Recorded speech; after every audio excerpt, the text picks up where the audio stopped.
옛날 프랑스 파리 번화가에 늘 거지 행세를 하면서 구걸을 해 살아가던 사람이 있었습니다. 지나갈 때마다 종종 몇 푼씩 도왔던 이 신사가 어느 날 그 거지가 가짜라고 하는 것을 우연히 보게 되었습니다. 그래서 냅다 그 거지에게 가르치면서 이런 말을 했습니다. 나도 실업자로 있었던 적이 있었습니다.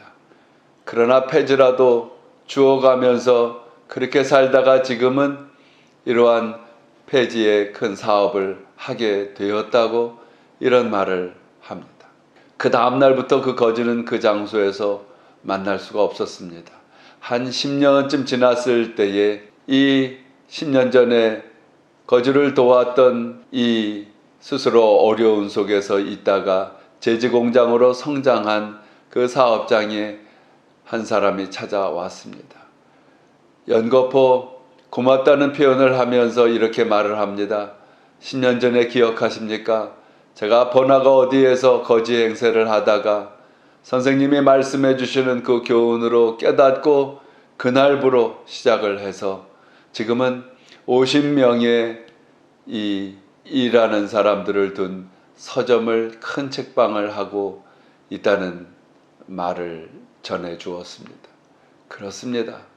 우리 모든 사람들에게는 다 오늘 성경의 말씀처럼 재능이 주어졌는데 예수님께서는 깨달음에 대해 성도의 삶에 대하여 이처럼 본문의 말씀을 통하여 하시는 것이죠. 마태복음 25장 15절에 보면 각각 그 재능대로 한 사람에게는 금 5달란트를, 한 사람에게는 2달란트를, 한 사람에게는 1달란트를 주고 일을 맡겨놓고 떠나갔다 하는 내용이 있습니다.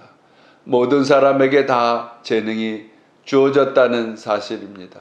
그렇습니다. 첫째로 모든 사람들에게 각자의 이 능력과 살아갈 수 있는 재능이 주어졌습니다. 우리는 그러한 속에서 살아가면서 각자에게 재능이 주었다는 사실을 믿고 일을 해 나아가는 동안 각자에게 있는 그 재능이 무엇인지를 발견하게 되는 것입니다. 종교개혁자 마틴 루터는 이런 말을 합니다.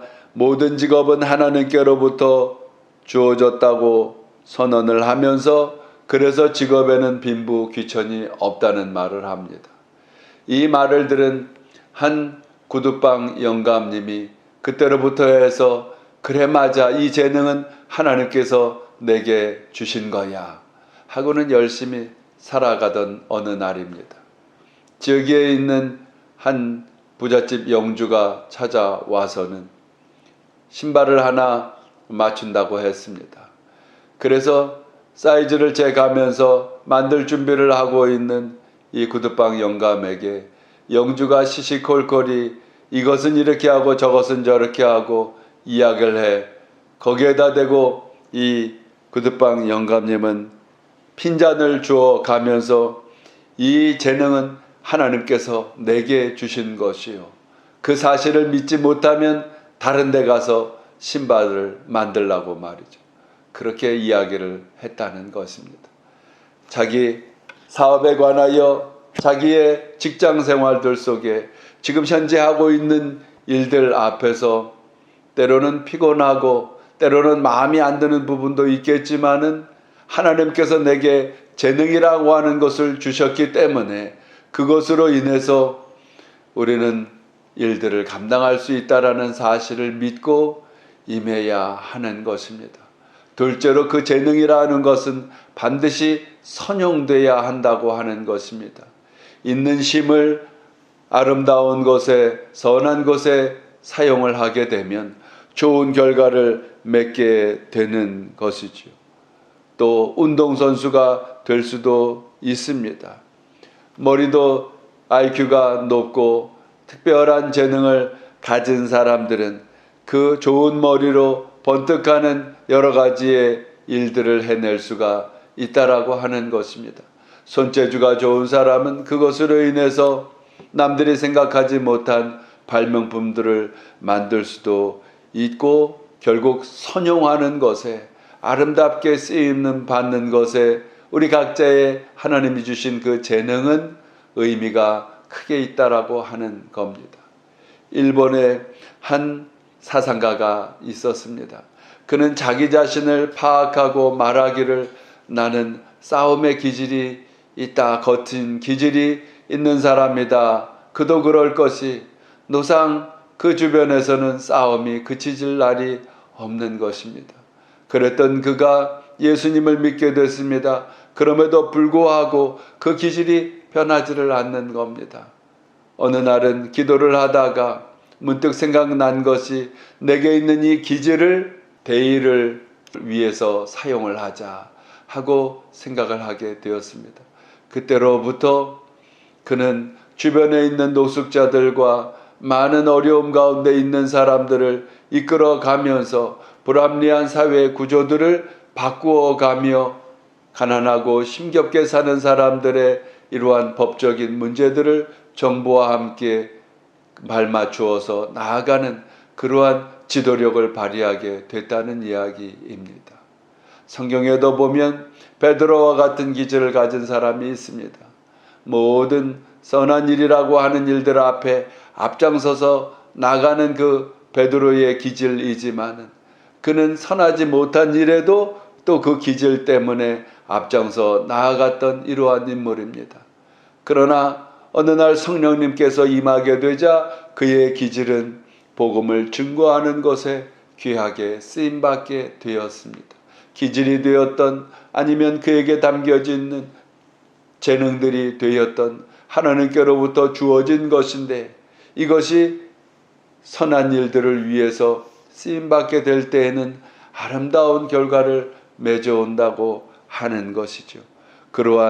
이러한 그 재능이나 기질들은 반드시 활용이 되어져야 합니다. 아무리 목소리가 좋은 사람도 날마다 노래를 불러가며 다듬지 않으면 더 이상 발전이 없게 됩니다.